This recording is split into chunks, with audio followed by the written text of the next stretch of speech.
Sergi, ens podries explicar una mica la història del Club de Vela del Prat, com va sorgir?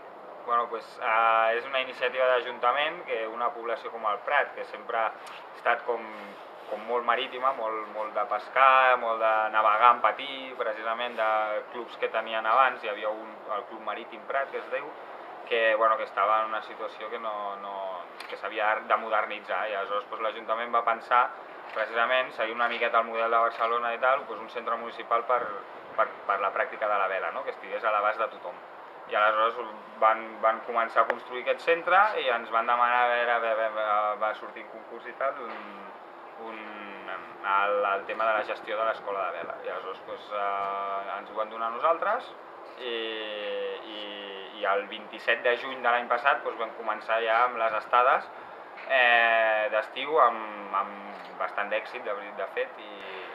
Quina mena d'activitats feu en aquest club? Entre altres, tot el que és navegació de platja, el catamarà, el windsurf i caiac, i a més l'estrella, evidentment, és el patí català, que des de Federació i des de l'Ajuntament del Prat també intentem potenciar una embarcació que és nostra, i construïda aquí, inventada aquí i tot aquí. Molt bé. I quina mena d'alumnat teniu?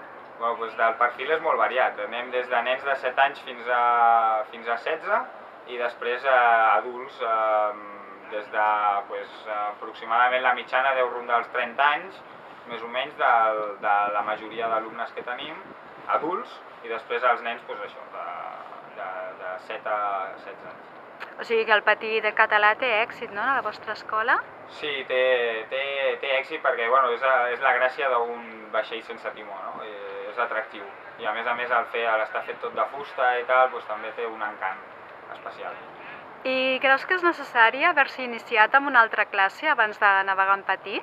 No, de fet penso que el patí és la base, tot el que és la part teòrica i com funciona, etc., és la base de la vela, és a dir, que pots començar amb el patí i després passar-te a altres classes que els coneixements que et donen al patí són perfectament vàlids. I una altra coseta, perquè tu estàs parlant de gent molt jove que s'inicia, i algun canàpia com jo, com ho tindríem per començar? Cap problema, mai és tard per començar. Si vols, anem a provar-ho. Doncs anem-hi!